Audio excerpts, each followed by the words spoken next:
What up, Thrashers? This is the first in my long line of videos I'm making to redo all my other prior videos and make them a bit easier to understand, a bit more concise, and a bit more fluid since I'm a little more familiar with being in front of a camera.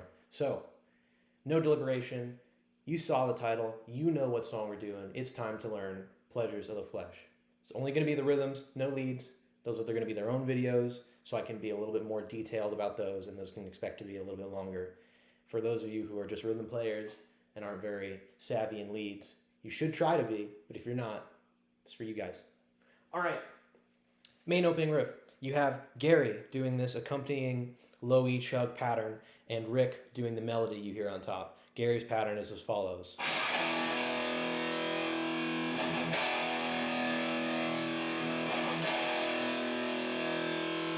And then he does a harmony with Rick, and I'll go over that now that we move on to Rick's section. So, these motifs Rick's are doing, it's all within A harmonic minor, aka E Phrygian dominant, and all you really need to know about that is the fingering for this riff and all of its little permutations.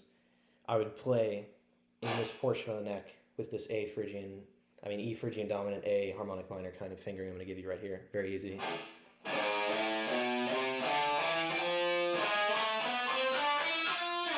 That's all you got to worry about. And then looking at it from this E note perspective right here, which is what they're doing.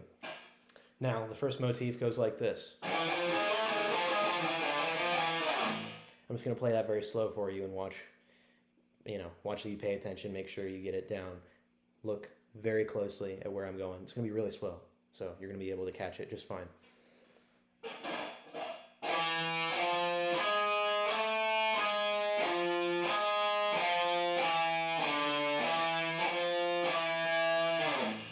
Easy. And then there's 3 chugs in between, there's 2 chugs, and then 1 more with Gary's open that Rick does. And then the next motif goes like this.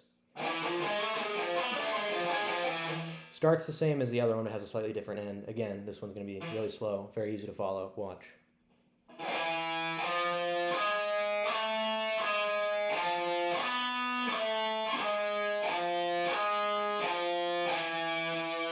That one trips people up because you have to go to the pinky on the D. And if you're fingering this in a weird way, where you have, like, for example, you're looking at it from A harmonic minor, you might be doing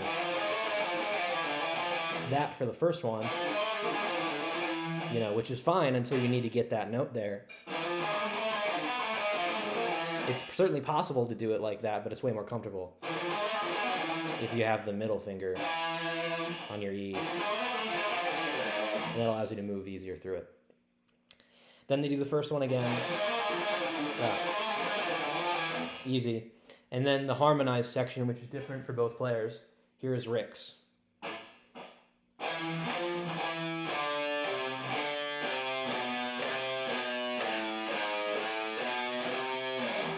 The way I like to look at this is there's a beginning bit, which goes like that. And then they go back to this pointer finger note and do descending 3s twice. Like that. And then go back here and go up 4 notes. That's how I compartmentalize it in my head. And then they repeat that again. And then just before they finish the end bit, there's another riff. But here's quickly Gary's harmony for this, if I have it correct. It's tertiary harmony, and Gary, on top of this, is doing this.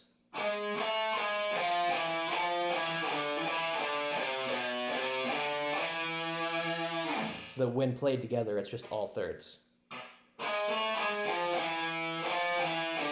See, I used to get that one mixed up a lot, where I'd go back to the D string like this, like that, because I thought that sounded cooler. And it does, sort of, but it's not following the movement that Rick is doing, so it would sound bad. So make sure that after you're done with that little opening bit, and now you're back on the A string, you don't go back up.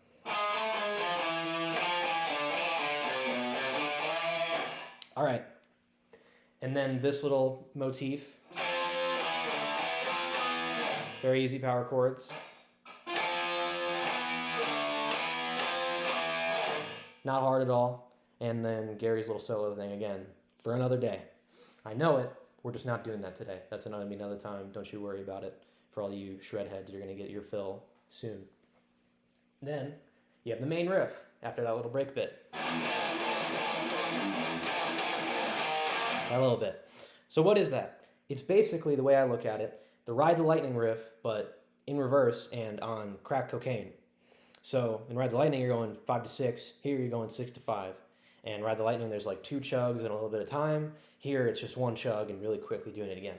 Watch closely.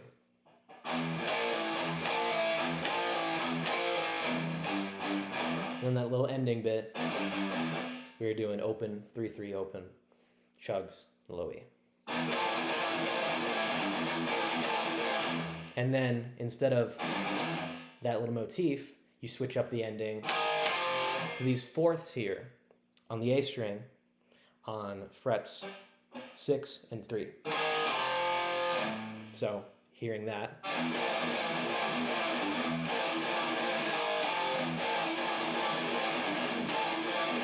And then now the ending changes again to the A string power chord hitting it twice on 8, right there. Right? Very easy. And that basically happens for all of the verse riffs that Shred will do. There is a pickup before they repeat it though, because the second round of repeating that, just before the end, they stop it prematurely. Here, I'll give you what it means here. I'll show it to you.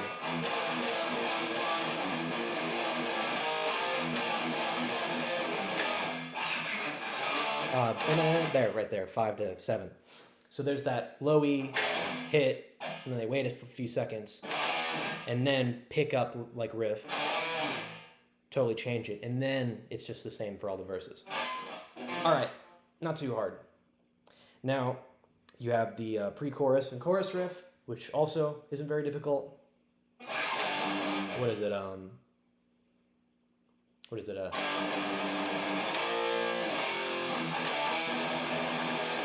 Yeah, that one. Okay.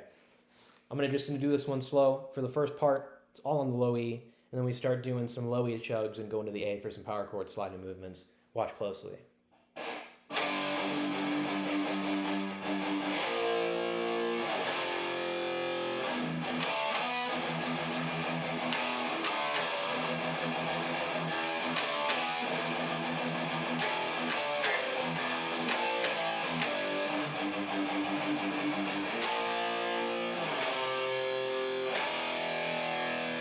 And then they're going back into the beginning opening riff, that really cool melody, but now the entire thing is harmonized. So Rick's doing all the same stuff, but now I'm pretty sure Gary is following along completely, and he's not doing the stuff behind it, right? So here is what I'm pretty sure is Gary's parts that he's doing. Now, the first one, that one's, I'm pretty sure Gary's following exactly the same. Either that, I think he might be joining up with Rick at this ending bit, right? Because that's what it sounds like to my ears on the first go, but then the second go, Gary goes up to the octave. That's just what I'm hearing. It could also possibly be that little section.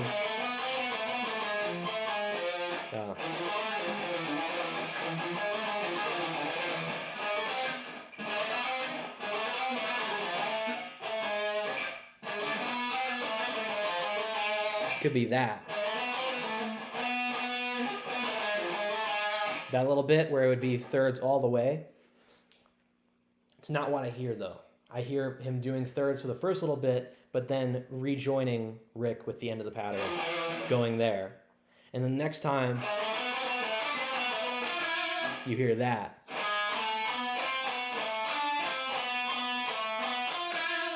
Sorry for the double hit on that note there. But for this one,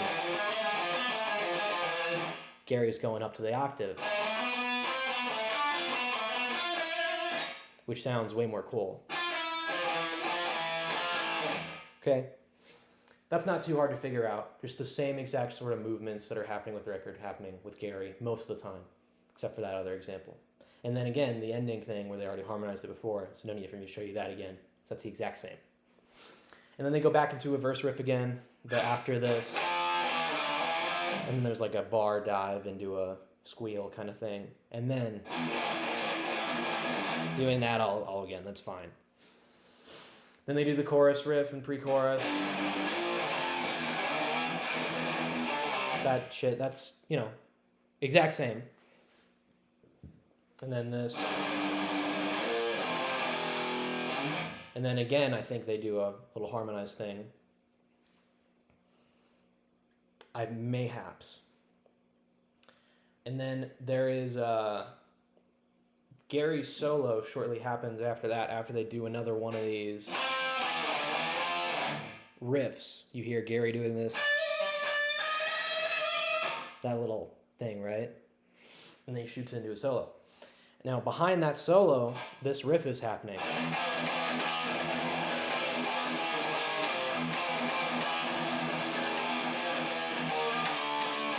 Which is basically the same thing as the verse riff, but now you're sliding back on these notes on the A string. Same little ending motif. And now your pickup part is here.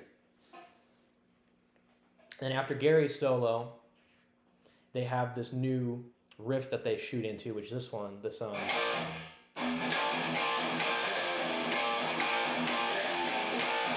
this happens before Rick's solo. This riff is pretty simple. They modulate it up a whole step halfway through and then back. So it's going from the key of E to the key of F sharp, back to the key of E. Goes like this. And it's kind of like a shuffle thing to it.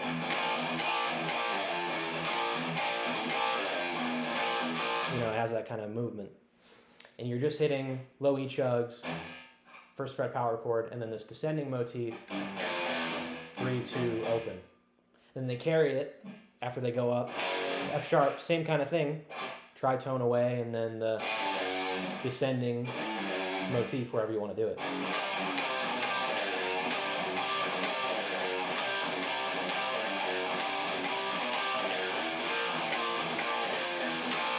Right? And then, after they do those, I think it's 1 E, 1 F sharp, and then 1 E, then the riff switches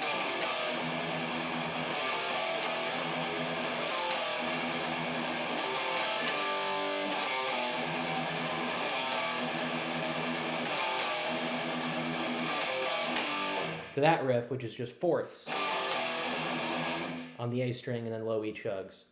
5, 3, 2. And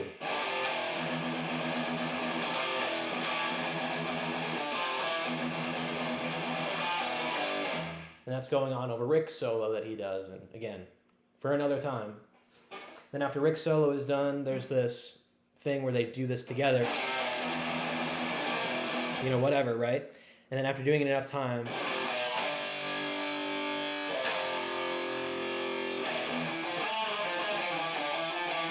they do that again. Gary doing the ja-ja-ja and Rick doing the melody thing after that transitional bit. And then, I think Gary continues doing that. And now Rick is doing this new part on top of that.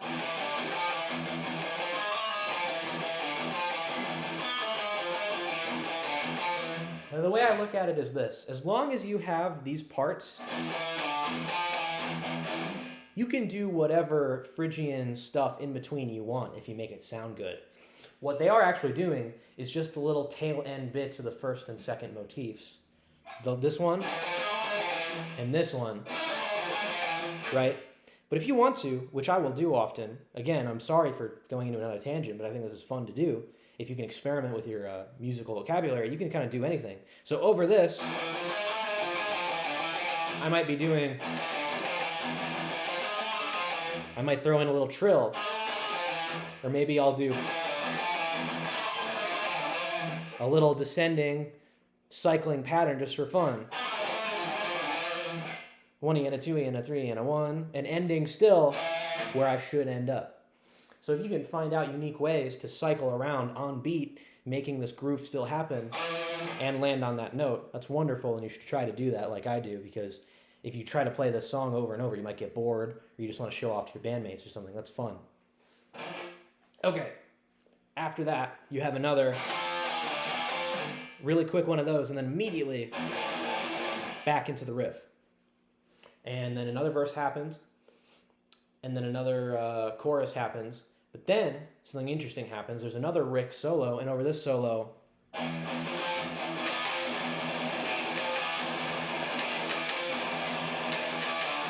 you have a really fast version of the chorus, feeding frenzy, you know, that thing, but happening here.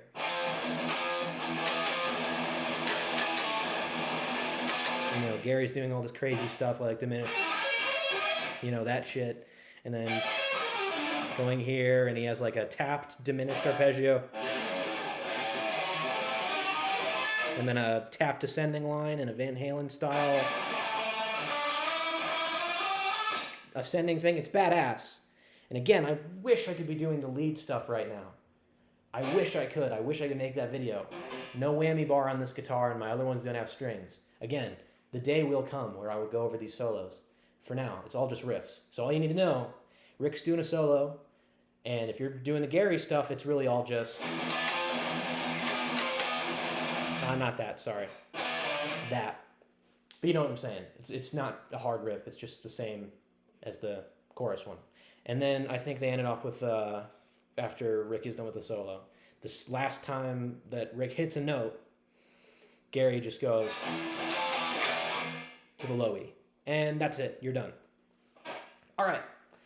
Not a super difficult song, not a super easy song. When we get to the leads, that's probably where a lot of people are going to have some difficulty, including myself. Not to obfuscate my own skill, but, you know, Exodus stuff isn't easy, man. It takes a lot of dedication, especially if you're learning it on your own through YouTube video, like I assume you are now. So, that's it. That was all the rhythm riffs. I hope you enjoyed the video. Leave a like if you liked it. Leave a comment suggesting what types of videos I should be doing next after I'm done redoing these. Again, my schedule is probably going to be for every 2 redo videos, I'm going to do 1 original, so I can at least, you know, not be completely rehashing everything I've ever done ad nauseum until people get sick of it. I still have, again, a playlist where I take all of the suggestions people have for songs and put them in there to look at eventually, so maybe I'll do one of those next. We'll see. Subscribe if you haven't, blah, blah, blah. Take a pick, listen to metal, play metal, be metal, have fun, be awesome, other positive messaging, blah, blah, blah. See you guys in the next one. Peace.